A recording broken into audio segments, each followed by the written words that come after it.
एक आदमी शराबी तो था ही, साथ साथ उसने सुसाइड भी कर लिया। ठीक है। सुसाइड कर लिया। उसके लड़की के घर वाले तो उससे पहले से ही परेशान थे। अच्छा हुआ तू डल गया, चल बेटी अपने घर चल। जिस टाइम शादी होती है आदमी को ये आइडिया तो होता नहीं कल मेरी बेटी की या मेरी बहन की तलाक भी होगी। एक परिवार के एक सदस्य के लिए एक कानून, दूसरे सदस्य के लिए दूसरा कानून, क्या वह घर चल पाएगा? ये एक बयान है जो प्रधानमंत्री ने एक बयान दिया है। एक वक्त में वो कह रहे थे क्या इस प्रकार से कोई घर चल सकता है? जी हाँ, मैं बात कर रहा हूँ यूसीसी की, जहाँ लगातार अब चर्चा बनती जा रही है और लगातार उत्तराखंड में तो मुख्यमंत्री हर बार हर कहीं ना कहीं मीडिया में लगातार इस बात को कह ही रहे हैं। मेरे साथ में मेरे बराबर में जो बैठे हैं वो मोहम्मद तहसीन हैं और उस साथ में जो बैठे हैं आफ्ताब आलम जी हैं।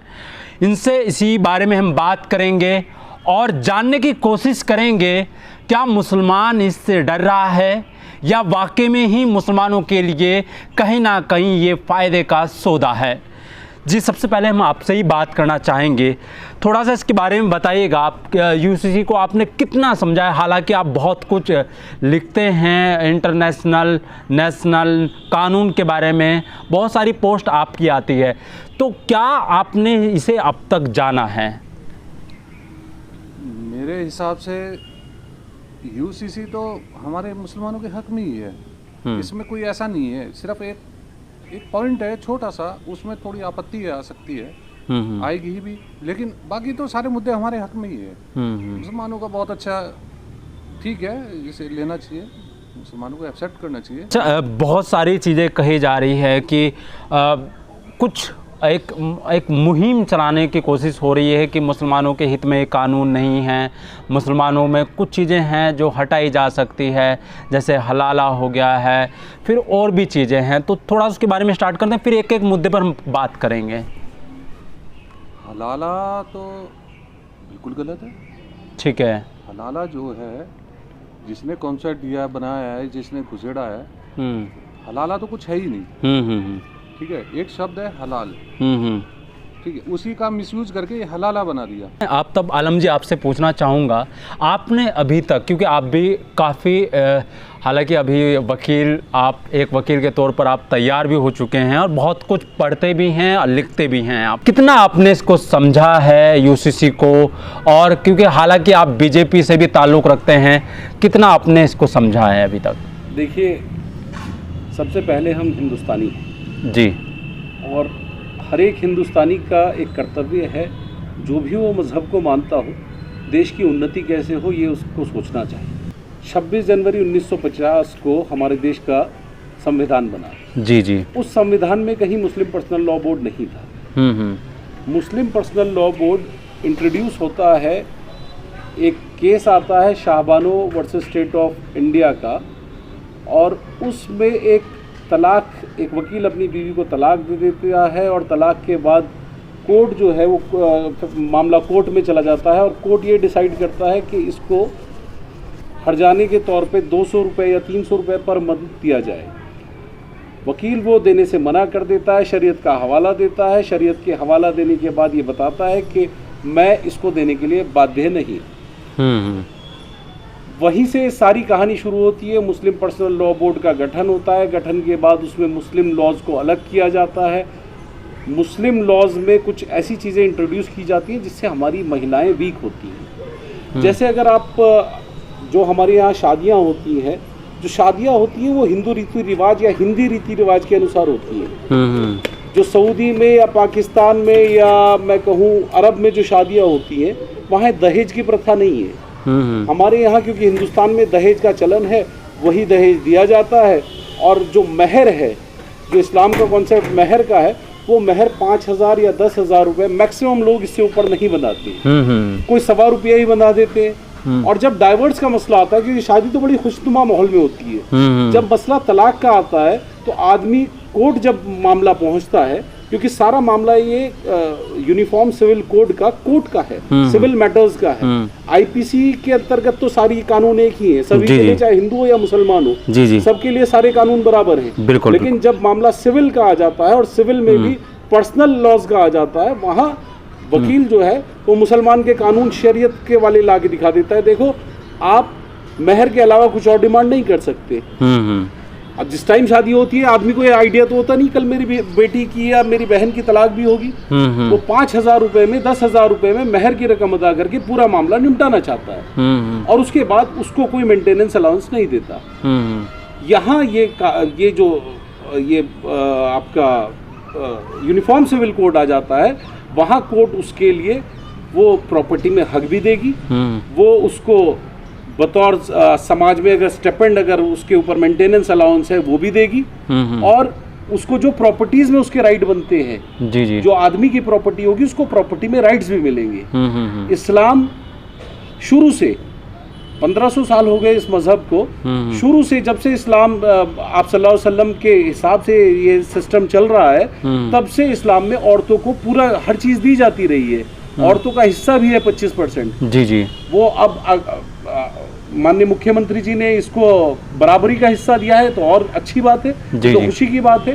औरतों को जितना दे दो, हमारे यहाँ तो ये बताया आपकी माँ हो, बहन हो, बेटी हो, इनको जितना दो उतनी ज्यादा बरकत आती है। जी जी। तो ये सब चीजें जो है मेरे ख्याल से तो मुस्लिम फेवर में ही है। और रहा सवाल हलाला का और इद्दत का, वो पर्सनल मैटर है। जी जी। एक आदमी जिसने अपनी बीवी को तलाक दिया, उसकी बीवी उसको अपना हस्बैंड मानती है या नहीं मानती, उसके घर वाले क्या समझते हैं, वो इद्दत कराना चाहते हैं या नहीं कराना चाहते, ये उनका निजी फैसला होता है। कई बार इतने आहत हो जाते हैं लोग कि उसको आदमी को बोलते रहते हैं तलाक दे दे, तलाक दे दे, वो तलाक नहीं देता। तो यहाँ एक और कॉन्सेप्ट बना दिया है कि अगर लड़की चाहे तलाक ले सकती है।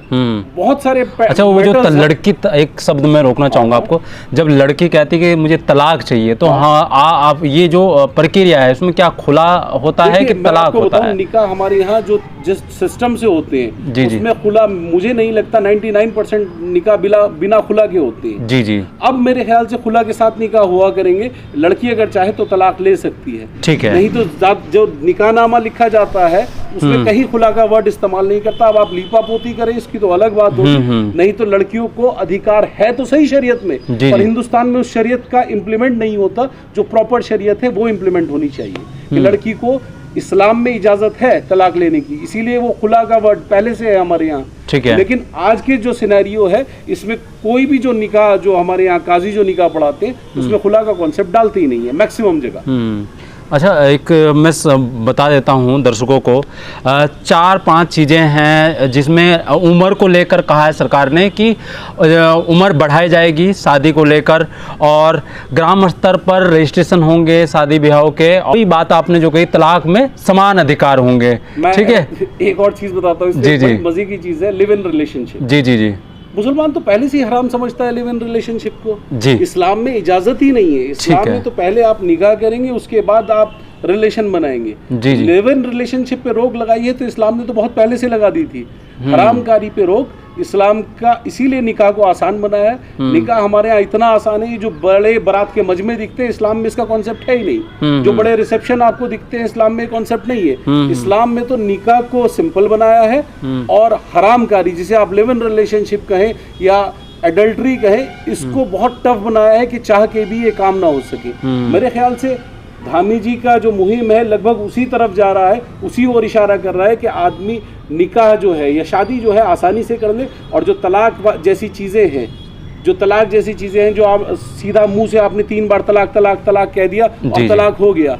जी जी। जबकि दूसरी रिवायत ये है कि आप 3 बार तलाक कहोगे तो 1 बार तलाक होता है, फिर उसमें टाइम है, टाइम लिमिट है। मैंने खुद मस्जिद में सुना है, उसमें टाइम लिमिट है 1 महीने की, उसके बाद फिर दोबारा टाइम लिमिट है 4 महीने की। तो इस तरह करके 1 बार 3, और हमारे यहाँ ये है कि 3 बार तलाक कह दिया तो मुफ्ती साहब कह देते हैं भाई तलाक हो गया। तो ये भी एक कंट्रोवर्शियल इशू शुरू से रहा है कि 3 बार तलाक गुस्से की हालत में कहा, नशे की हालत में कहा, उसके बाद लीपा पोती होती है और आदमी को भी लगता है शायद मैंने सही किया गलत किया।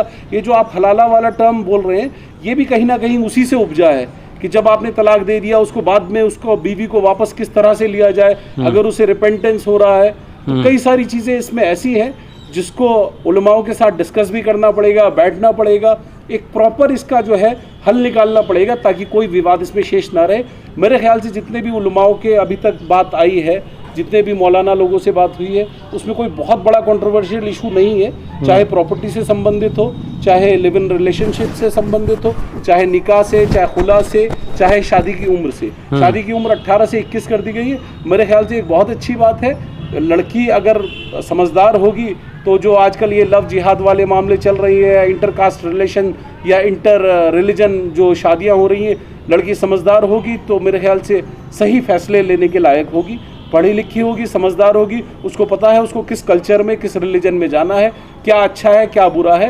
ये सभी के लिए, हिंदू के लिए भी, मुसलमान के लिए भी, सबके लिए बहुत अच्छी बात है। अच्छा, ओवैसी साहब का एक बयान आया है, वो लगातार बयान दे भी रहे हैं कि ये जो बिल आ रहा है हिंदू समान नागरिकता लेकर, ऐसे कुछ लगातार बयान दे रहे हैं। तो क्या लगता है कि आपको कि वो पर्टिकुलर एक मतलब विरोध है कि मुसलमानों के खिलाफ है? क्या एक बात तो ये समझ में नहीं आती, कोई भी देखो ओवैसी साहब कौन है? क्या मुसलमानों के, हिंदुस्तान के नेता हैं वो? कितने % मुसलमान ओवैसी साहब को वोट करते हैं? कहाँ करते हैं? जी जी। क्या आपने उत्तराखंड में देखा कि ओवैसी को वोट करता है कोई? तो चुनाव भी नहीं लड़ेगा अभी। तो मतलब ओवैसी कौन है? क्या मौलाना है, धर्मगुरु है? मुसलमान जो बात मानता है वो अपने धर्मगुरुओं की बात मानता है। शरीयत क्या कहती है, ओवैसी क्या कहते हैं, इससे फर्क नहीं पड़ता। और ओवैसी कोई ठेकेदार नहीं है, मुसलमानों के ठेकेदार ओवैसी साहब बताएंगे कि मुसलमान को किस तरह से रहना है, किस तरह से शरीयत को पालन करना है। शरीयत आपकी मानने वाले के लिए है, जो मानता है उसके लिए शरीयत है, जो नहीं मानता उसके लिए नहीं है। बहुत से मुसलमान ऐसे भी हैं जो शराब पीते हैं, बहुत से जुआ खेलते हैं, अय्याशी करते हैं, वो इस्लाम में तो हराम है लेकिन फिर भी लोग करते हैं, ब्याज लेते भी हैं, ब्याज देते भी हैं।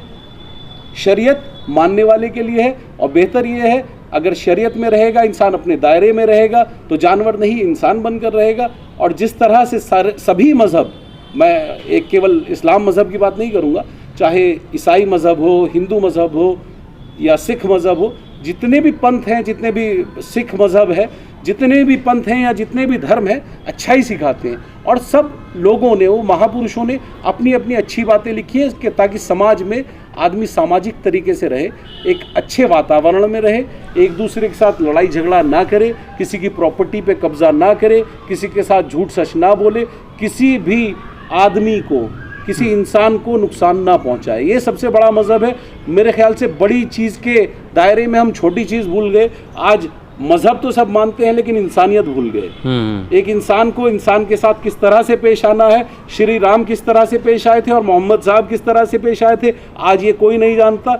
सिर्फ मार काट का नाम मज़हब है, लड़ाने झगड़ाने का काम मज़हब है। पॉलिटिकल लोग उसको यूज़ करते हैं और आम इंसान उसके लिए यूज़ होता है।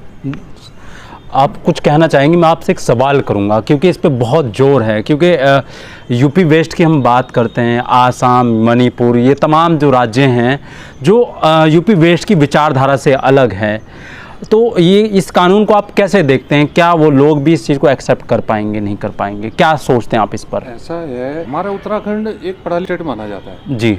पढ़े लिखे और भी जगह हैं, लेकिन क्लास 1 और ऊंचे लेवल में जो आते हैं, इंडेक्स में जो आता है, तो हमारा ऊपर के लेवल में आता है उत्तराखंड। यहाँ जागरूकता और पढ़ा लिखा समाज ज़्यादा है। मैं दूसरी ये नहीं कहता भाई कौन से क्षेत्र का क्या है। और यहाँ हमारे यहाँ पर उत्तराखंड में हमारे लोगों को बरगलाने वाले नेता नहीं है। ये बहुत अच्छी चीज़ है हमारे लिए।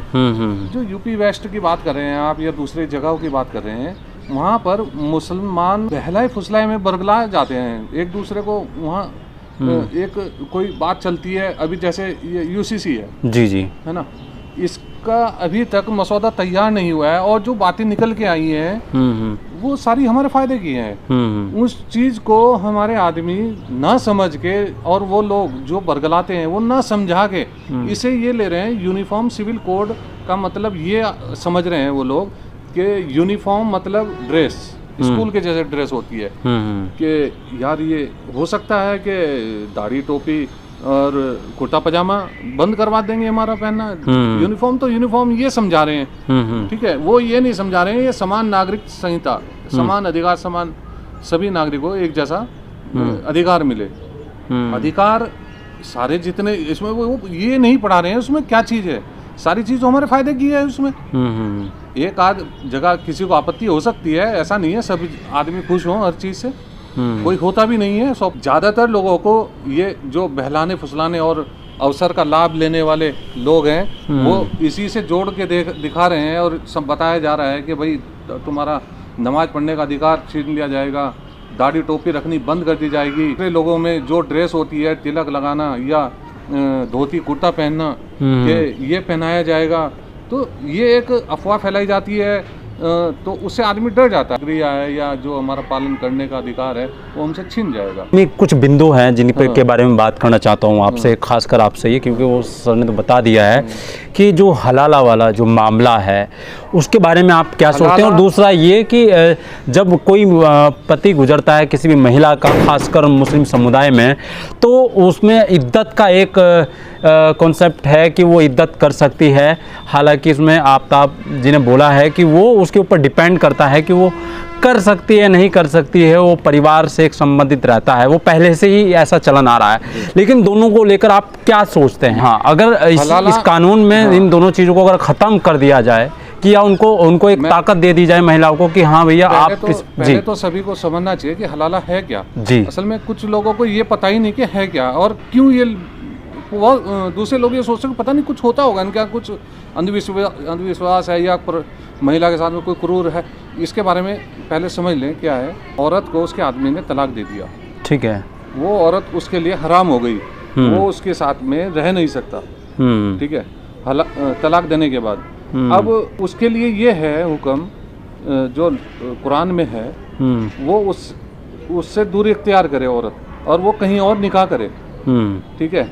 निकाह करने के बाद अब अगर आदमी को ये महसूस होता है, जैसे उस औरत ने कहीं निकाह कर लिया, कहीं शादी कर ली, फिर तलाक देने वाले आदमी को महसूस हुआ कि यार मेरे से औरत मेरे लिए सही थी और मैंने उसे गलत तलाक दे दी और मैं उससे दोबारा शादी करना चाहता हूँ। अब उसके लिए हुक्म है कि वो औरत का इंतज़ार करे।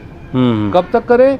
तब तक करे जब तक के वो अपनी मर्जी से या वो उसमें उन आपस मियाँ बीवी में अनबन हो जाए, या फिर वो उसे तलाक दे दे, या वो आदमी मर जाए, फिर वो औरत सिंगल हो जाए, ठीक है, तब तक वो उससे इंतजार करे। तो वो उसके लिए सब कुछ है, इसमें हलाला आया ही नहीं, ठीक है, ये उसके लिए प्रक्रिया है, ठीक है। अब इसमें क्या है, कुछ लोग इसमें शॉर्टकट प्रक्रिया अपनाते हैं, ठीक है, कि वो तो एक लंबा प्रोसेसर हो गया, कब तक इंतजार देखेगा, वो दूसरा छोड़े ना छोड़े, है ना, और वो आदमी मरेगा कब मरेगा, तो इसकी एक टाइम लिमिट नहीं है, ठीक है। उसमें ये आता है, एक शॉर्टकट तरीका अपनाते हैं कि तय करके किसी आदमी से, और ये बोलते हैं तू इससे निकाह कर ले, वो उसे तय करके शादी करता है और उससे अगले दिन तलाक दिलवाते हैं। फिर वो औरत इद्दत करके उस आदमी के लिए शादी यानी दोबारा निकाह कर लेती है, तो उसे हलाला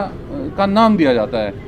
हलाल को ये बना के हलाला करके ये शब्द दे दिया कि ये शॉर्टकट अपना आगे, जबकि ये हलाला जो ये प्रक्रिया मैंने भी बताई है, शॉर्टकट वाला रास्ता इस्लाम में तो है ही नहीं, ठीक है, शॉर्टकट वाला रास्ता है ही नहीं, बिल्कुल उसके लिए बिल्कुल सख्त हिदायत है कि ये बिल्कुल नहीं है। और जो दूसरा आपने उठाया है इद्दत के लिए, इद्दत का, इद्दत तो इबादत से जुड़ा हुआ शब्द है। किसी औरत के पति का या उसके हस्बैंड का निधन होता है, तो वो उसके लिए इबादत करती है, ठीक है, कुछ दिन उसके तय हैं। उसमें एक चीज़ आ जाती है, एक औरत अगर प्रेग्नेंट है, जी जी, उसी दौरान प्रेग्नेंट हुई एक दो दिन के अंदर और उसका एकदम तो पता नहीं लगेगा, वो इबादत, तो उसमें क्या होता है, बच्चे के लिए एक तो बाप का क्या कहते हैं नाम मिल जाना, ठीक है, कि हाँ ये बच्चा इस, कई बार ऐसा होता है औरत 2-3 दिन पहले प्रेग्नेंट हुई और 2-3 दिन बाद का हस्बैंड की डेथ हो गई, इसी बीच में उनके प्रेगनेंसी रह गई, ठीक है। अब कुछ दिन के बाद अगर डायरेक्ट उसकी शादी करें तो कैसे पता लगेगा ये बच्चा पहले वाले का है दूसरे वाले का है, ठीक है, ठीक है। अब इद्दत के दौरान उसकी प्रेगनेंसी जाहिर हो जाती है, एक तो उसे बाप का अधिकार मिल गया, बाप का नाम मिल गया, ठीक है, अगर जाहिर हो जाती है तो पता लग जाता है 4 महीने के अंदर कि हाँ ये प्रेग्नेंट है, और ये बच्चा जो है पहले वाले जिसका मृत्यु हुई है ये उसका है, तो उसके बाप का नाम उसे मिल जाता है, ठीक है, वो अवैध नहीं कहलाया जाएगा। कि कल को हो सकता है वो औरत का संबंध पहले पूर्व किसी से अफेयर चल रहा हो और उससे भी उसके अवैध संबंध रहे हों तो कुछ कह नहीं सकते इस मामले में। ठीक है। लेकिन ये है कि ये एक जाहिर होने की निशानी है। दूसरा, उस औरत के जब बच्चे को बाप का नाम मिल गया तो जायदाद में भी हिस्सा मिलेगा। ठीक है। तो और वो औरत 4 महीने 10 दिन इस चीज़ को जाहिर हो जाएगी और अपने पति के लिए वो इबादत भी कर सकती है, इबादत करेगी और जो मानेगा वो है। ठीक है। अगर नहीं मानती तो ना माने। बहुत सी जगह हमने देखा है लड़ाई झगड़े होते हैं परिवार में संपत्ति को लेकर। जी जी। और 2-3 दिन बाद ही मेरे एक जानने वाले हैं, उनके लड़के का एक्सीडेंट हुआ। जी जी। और मर गया वो, और क्या कहते हैं इद्दत में औरत बैठी। 2-3 दिन बाद वो संपत्ति को लेकर साफ हो गई। नहीं, साफ नहीं हुई, वो कोर्ट में चली गई। ठीक है। बाहर आ गई, इद्दत उसने करी नहीं। वो तो मानने वाले की बात है। जैसे अभी आफ्ताब भाई ने बताया कि वो मानने वाले के लिए है, जो मानेगा वही सब कुछ है, नहीं मानने का तो कुछ भी नहीं। एक जो बात कही जा रही है हलाल को आपने बताया है, फिर इद्दत के बारे में आप बता रहे हैं, तो जो मुसलमान हैं, हिंदुस्तान का जो मुसलमान है, तो क्या लगता है कि आपको कुछ लोग इसका विरोध कर सकते हैं, और वो कौन लोग हो सकते हैं जो इस बात का विरोध कर सकते हैं? छोटे मोटे नेताओं को छोड़ के तो कोई विरोध नहीं करेगा। ये सारी चीज़ें मुसलमानों के जो इस्लाम में है, और जो मैं तो ये कहूँ हमारे कानून तो हमसे मनवाए जा रहे हैं। जी जी। भाई तुम मुसलमानी कानून है, और तुम क्यों नहीं मानते? सरकार हमें मनवा रही है कि मानो अपने कानून। मैं तो ये बोलता हूँ, छोटी मोटी आपत्ति को छोड़ के। आपने एक इंटरव्यू में कहा भी है कि जो पत्रकार ने आपसे पूछा जी कि क्या आप इस कानून से खुश हैं, और आपने कहा कि अभी इस पर बात होनी चाहिए, चर्चा होनी चाहिए, तो क्या लगता है आपको अभी चर्चा और बहुत सारी इस पर होनी चाहिए? हाँ, मसौदा इनका आ जाए और उसमें देखा जाए किस कानून को छोड़ने पे, किस मामले को ये सज़ा का प्रावधान तो नहीं रख रहे हैं कुछ।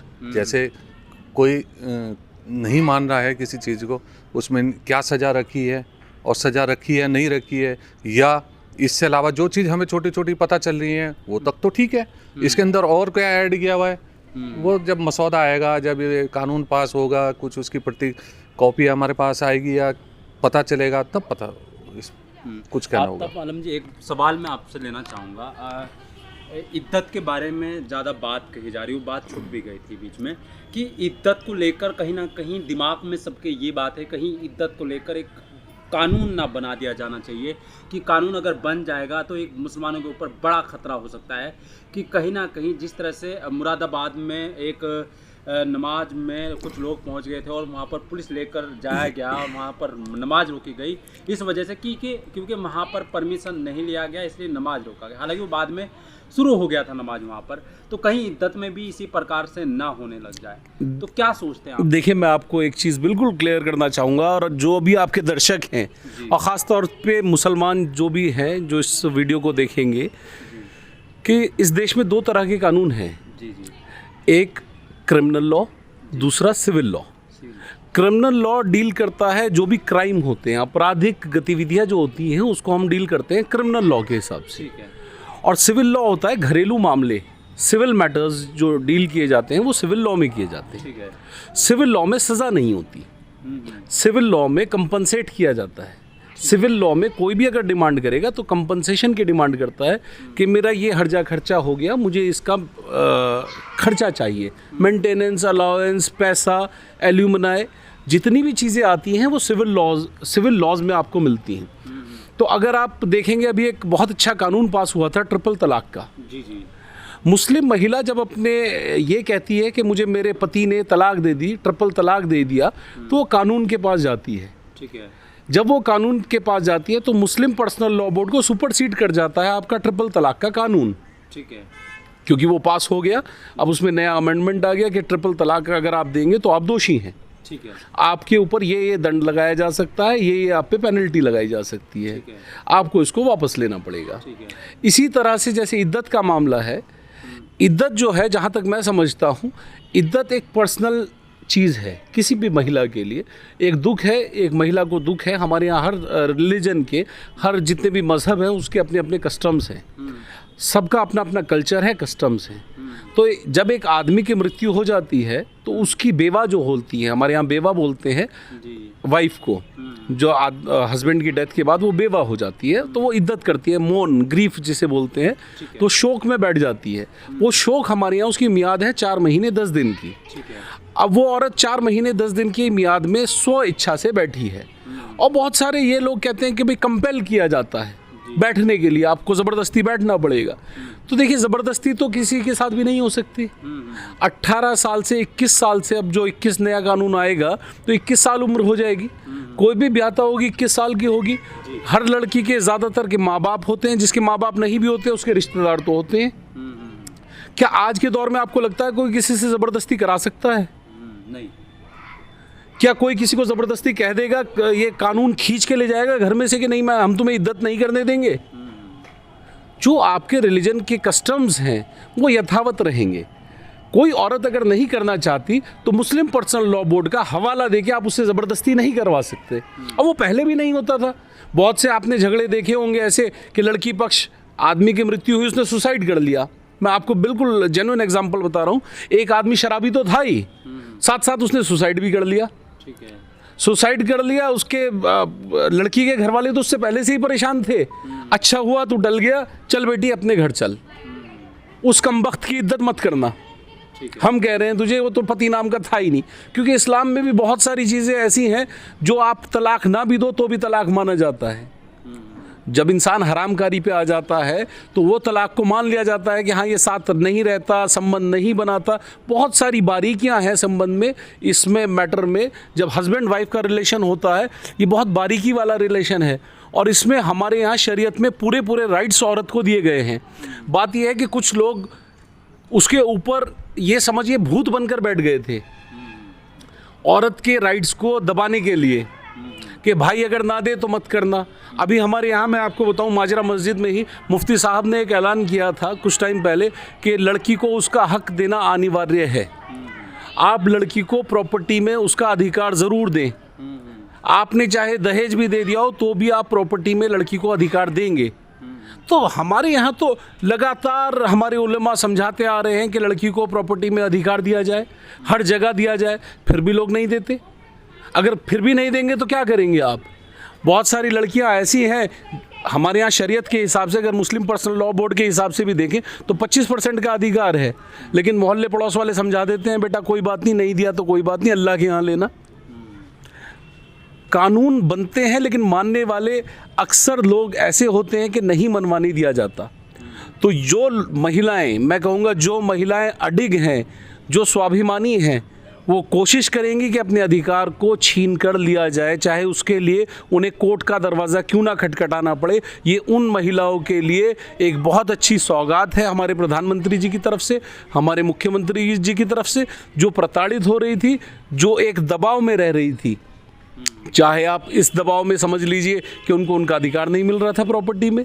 मुस्लिम पर्सनल लॉ बोर्ड के वकील बहुत सारे जानकार नहीं हैं, अगर जानकार हैं भी तो उसको जो महर है हमारे यहाँ केवल महर देके टरका दिया जाता है कि हाँ आप बीवी हैं, आपके पति की मृत्यु हो गई, आपको महर की रकम दे दी, 10,000 20,000 लो अपना जाओ, और नहीं तो आप कोर्ट में केस कर दो। आप जैसे ही महिला, हमारे यहाँ प्रताड़ित महिला मैं उसको कहूँगा, जैसे ही वो कोर्ट में पहुँचती है उसके लिए एक अलग से कानून आ जाता है मुस्लिम पर्सनल लॉ बोर्ड, और वो उसको बचा के, आदमी को बचा के ले जा लेता है और औरत का हक मारा जाता है।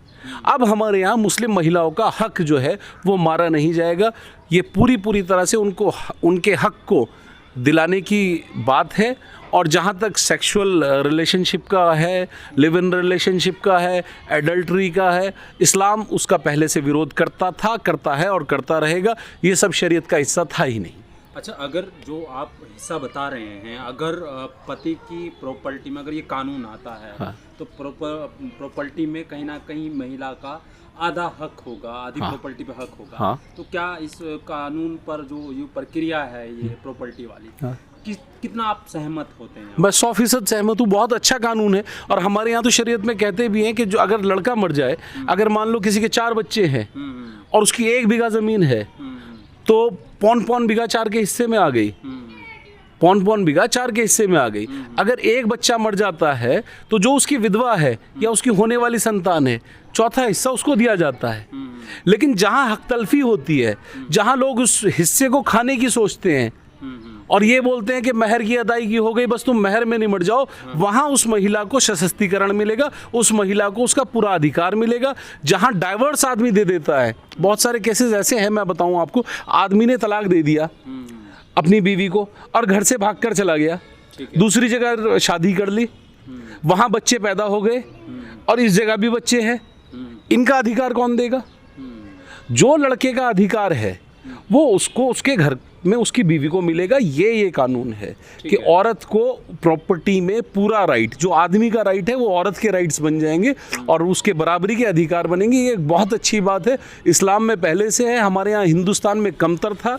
मुख्यमंत्री जी का बार बार मैं स्वागत करता हूँ और प्रधानमंत्री जी का कि पूरे देश में एक विधान एक कानून, ठीक है, उस कानून पे पूरा देश चले और पूरा देश आगे बढ़े, लड़ाई झगड़ा ना करे, एक दूसरे के सर काटने की ना सोचे, एक दूसरे की मदद करें, आगे आए और पूरे देश को सफल बनाए, उस उद्देश्य के साथ चलें। एक सवाल आपसे भी ले लेते हैं हम लोग, अंतिम छोर में है हम लोग। सवाल ये है कि दो समाज, हिंदू मुस्लिम दो समाज है, एक समाज में शादी कर सकते हैं, दूसरी शादी भी, और एक समाज में कहा जाता है कि शादी तलाक के बाद ही दूसरी कर सकते हैं, जो मुस्लिम लॉ बोर्ड है उसमें कहा जाता है। अब ये कानून आ जाएगा जब तक आप पहली पत्नी से तलाक नहीं होगा दूसरी शादी आप नहीं कर सकते हैं, या दूसरी शादी तीसरी शादी का जो सिस्टम है, कितना आप इसको समझें? बहुविवाह, हाँ, नहीं बहुविवाह, देखिए, हाँ देखिए, मुसलमानों का नंबर तो चौथे नंबर पे आता है जी बहुविवाह में। ठीक है, सबसे पहला नंबर क्रिश्चियन का है, क्रिश्चियन का है, ठीक है, दूसरा नंबर बौद्ध का है, ठीक है, ऐसी तीसरे पे चौथे, हाँ ऐसी मुसलमान तो तीसरे नंबर पे हैं शायद, ठीक है, पहले पे क्रिश्चियन है, दूसरे पे बौद्धिस्ट है, हाँ, तीसरे पे मुस्लिम है, ठीक है जी। तो बहुविवाह पे तो रोक लगा दो, हमें तो फायदा ही है। कौन करता है बहुविवाह? वही करेगा जो दूसरे ख्यालात का आदमी होगा, जो अपनी बीवी से प्यार करेगा, अपने परिवार से प्यार करेगा, वो खुश रहने वाला होगा तो एक ही बीवी से खुश रहेगा, नहीं रहना होगा तो उसे 4 बीवी से भी नहीं होगा, कितने बहुविवाह कर ले। और रोक लगा दो, मेरे लिए तो, मैं तो कहूँगा ये बहुत अच्छा कदम है, बहुत अच्छा है। मुसलमान तो बदनाम है बहुविवाह में, तीसरे नंबर पे आते हैं मुसलमान। अच्छा, एक सवाल साथ साथ फिर उनसे सवाल कर लेता हूँ मैं, यही सवाल कि अगर 2 सवाल आपसे रहेंगे मेरे, एक तो ये कि बहुविवाह को लेकर अगर कोई पति 2 शादी करता है तो इसमें कानून में कहीं ना कहीं अगर आ रहा है कानून, और दूसरा ये जो बच्चों को लेकर, क्या बच्चों को लेकर भी ये कानून में कहीं ना कहीं बात कही जा रही है कि इस पर भी रोक लगनी चाहिए, 2 से ज़्यादा बच्चे ना हों, तो इन दोनों कानूनों पर आप बताइए। देखिए, पहले तो मैं कहूँगा आज की डेट में ऐसा नहीं है कि मुसलमान बहुविवाह करते हैं जी। जितने भी मुसलमान आज की डेट में पढ़ा लिखा यूथ है, या अगर मैं कहूँ पढ़ा लिखा नहीं भी है, अगर वो अपनी बीवी के सामने बोल के दिखा दे मैं दूसरी शादी करूँगा, उसकी चप्पल से मारेगी उसकी बीवी उसे। इतनी औकात नहीं है आज की डेट में किसी की अपनी बीवी से कहे मैं दूसरी शादी करूँगा या दूसरी शादी कर ले। कितने % मुसलमानों की 2 शादियाँ हैं? ये तो एक मिथ बना दिया कि अब्दुल 4 शादियाँ करता है, अब्दुल 5 शादियाँ करता है, अब्दुल ने शादियों की लाइन लगा रखी। कहाँ लगा रखी है भाई? वो हमें मिला तो दो उनसे, किसी एक को पकड़ लो और बार बार उसका इंटरव्यू लेते रहो। जी जी जी। कौन सा अब्दुल 5-6 शादियाँ कर रहा है? ये कहने की बात है, मिथ है सबकी। मैक्सिमम अगर आप घूम लो, सबसे पूछ लो कितने लोगों की 2 शादियां हैं, कितनों की 3 हैं, कितनों की 4 हैं। आपको ढूंढने से भी ऐसे लोग नहीं मिलेंगे जिसकी इतनी शादियां हैं।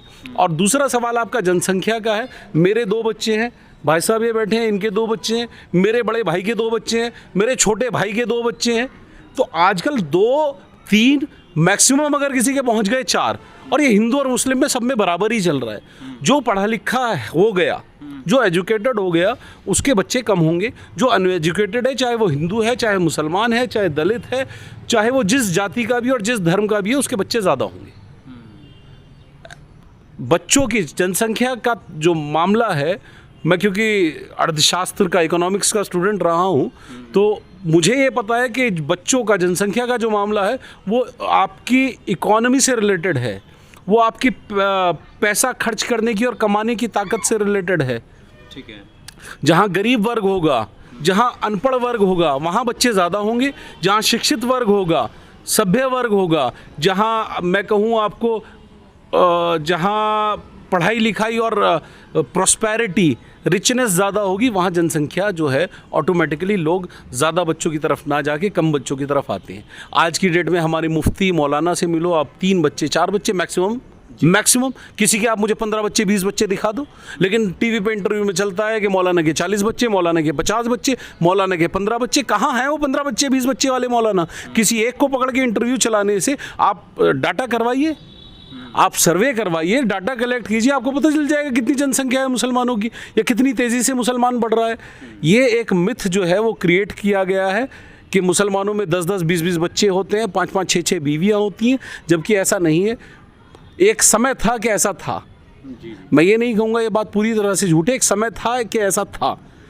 उस समय हिंदुओं के भी इसी तरह से बच्चे होते थे, पर जैसे जैसे मैं कहूँ आप हिंदुइज़्म या सिखिज़्म या क्रिश्चियनिटी में एजुकेशन और प्रॉस्पेरिटी आती रही, वो उससे कम बच्चों पे आ गए। और मुसलमान, जहाँ अनपढ़ समाज ज़्यादा है, जहाँ गरीब तबका ज़्यादा है, झुग्गी झोपड़ी वाला तबका ज़्यादा है, वहाँ आज भी बच्चे ज़्यादा हैं। तो आपको काम करना है एजुकेशन पे, आपको काम करना है उन्हें प्रॉस्पेरिटी देने में, आपको काम करना है उनको नॉलेज देने में। और दूसरा सबसे बड़ी बात, अगर आप ये चाहते हैं कि जनसंख्या नियंत्रण विधेयक लाया जाए, तो मेरे ख्याल से मुझे नहीं लगता कि आप जनसंख्या फिक्स कीजिए, मुसलमान क्यों नहीं स्वागत करेगा उसका? करेगा। आपके भी दो, हमारे भी दो, कौन मना करता है? लगाओ रोक, कोई मना नहीं करेगा। और रहा सवाल इसका, अगर कोई उस कानून का उल्लंघन करता है, जो सरकारी सुविधा, चाहे वो राशन की हो, पेंशन की हो, आप उसकी वो ख़त्म कर दीजिए। ठीक है।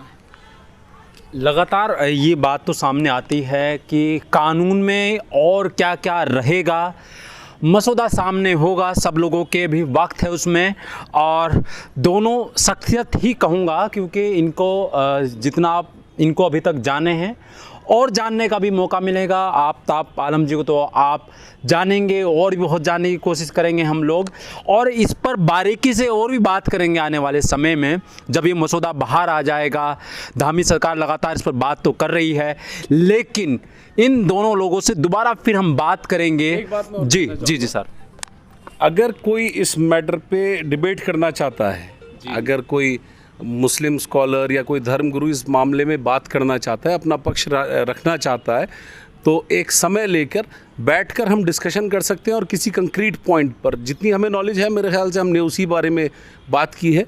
हो सकता है इसमें कोई बात गलत हो, और मैं सभी सुझावों को और सभी महानुभावों को आमंत्रित करता हूं, आप ही के प्लेटफॉर्म पर एक बार बैठ लेंगे, जहां आप जिस जगह बताएं उस जगह बैठकर बात करने में, डिस्कशन में कभी कोई दिक्कत नहीं होनी चाहिए। एक खुले मंच पर बात करेंगे, सबका साथ, सबका विकास और सबका प्रयास, इसी काम को हमने करना है, इसी काम को हम करेंगे, और उसी काम में देश की भलाई भी है कि सबको विश्वास में लिया जाए और सबके विश्वास की बात की जाए। ठीक है। तो तमाम चीज़ें आपके सामने होंगी, और वो सब तमाम मुद्दों पर बारीकी से बात होगी। जो मुद्दा हमसे छूट गया है, या फिर जब कानून में वो चीज़ें आ जाएंगी, या फिर कुछ लोग, किसी भी धर्म के लोग, किसी भी पक्ष के लोग अगर आपत्ति करते हैं, उस पर हम लगातार चर्चा करेंगे और बारीकी से बात करने की कोशिश करेंगे। आप ये वीडियो, अगर ये पूरा जो आप कानून के बारे में सुन रहे हैं या समझ रहे हैं, अगर कानून को आपको समझना है, तो एक बार दोबारा आप ये वीडियो देखिएगा। तमाम चर्चा इस पर हुई है, और दोनों जो व्यक्ति हैं काफ़ी सूझबूझ के साथ में जानकारी रखते हैं, सोशल मीडिया के माध्यम से लोगों तक बात पहुंचाते भी हैं, लेकिन लगातार हम इस पर नज़र रखेंगे कि कानून में क्या क्या और बदलाव हो सकते हैं। और आप ये वीडियो देखते रहिएगा। आप देख रहे हैं समाचार इंडिया, खबर से लेकर असर तक।